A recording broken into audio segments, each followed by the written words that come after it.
tout à l'heure. Est-ce que vous connaissez vos deux amis de l'hiver, en tout cas en France, mais c'est valable pour toute l'Europe, c'est-à-dire le virus de la grippe et le virus de la gastro. Enfin, ceux-là, on les connaît, on les fréquente, et on peut en venir à bout. Sauf qu'il y en a des beaucoup plus terribles, par exemple Ebola. Et la différence entre les deux, il y en a beaucoup, mais il y a un processus qu'on appelle le processus épidémique qui est le même.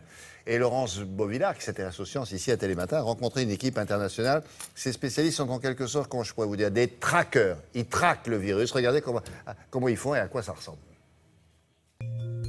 Un virus reste rarement seul. Une fois multipliés, les virus sont responsables d'un fléau de notre planète, les épidémies. Virus de la grippe, coronavirus, virus du sida ou d'Ebola, aucun continent n'y échappe. Aujourd'hui, grâce à des outils informatiques, des scientifiques modélisent et simulent les attaques virales. Donc aujourd'hui, pour surveiller une épidémie, on collectionnait beaucoup de données sur la population, donc données sur la distribution de population, données de voyages aériens et données de voyages à niveau local. Mais il faut avoir aussi des informations sur la maladie et sur les virus. Toutes ces données permettent de construire un modèle informatique qui a permis de simuler l'épidémie. Lors de l'épidémie Ebola, ce modèle informatique a permis d'étudier l'intérêt des mesures prises par les différents gouvernements. En fait, par notre modèle, on a étudié les restrictions du voyage. Et par effet de l'épidémie, beaucoup de compagnies aériennes ont supprimé les vols avec les pays affectés par l'épidémie, la Sierra Leone, Libéria et Guinée. Et donc 11 compagnies aériennes ont supprimé les vols partout le monde, et de lesquelles 3 européennes. Le trafic global de ces 3 pays avec le reste du monde a été réduit de 60%.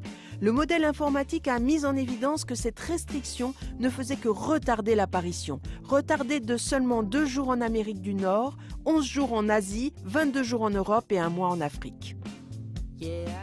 Donc on a trouvé que les restrictions du voyage ne sont pas très efficaces.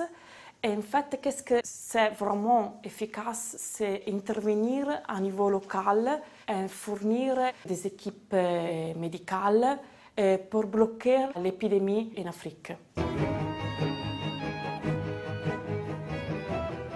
Afin de mieux surveiller l'épidémie de grippe saisonnière, cette année, les scientifiques ont créé un site internet auquel nous pouvons tous participer. Il suffit d'habiter la France métropolitaine, d'avoir une adresse internet, de s'inscrire sur le site grippenet.fr et de répondre chaque semaine à un court questionnaire. Grâce à ces données, il sera possible de surveiller l'étendue de cette grippe saisonnière, mais également de comprendre les mécanismes importants responsables de la propagation de la grippe. D'accord. Merci beaucoup.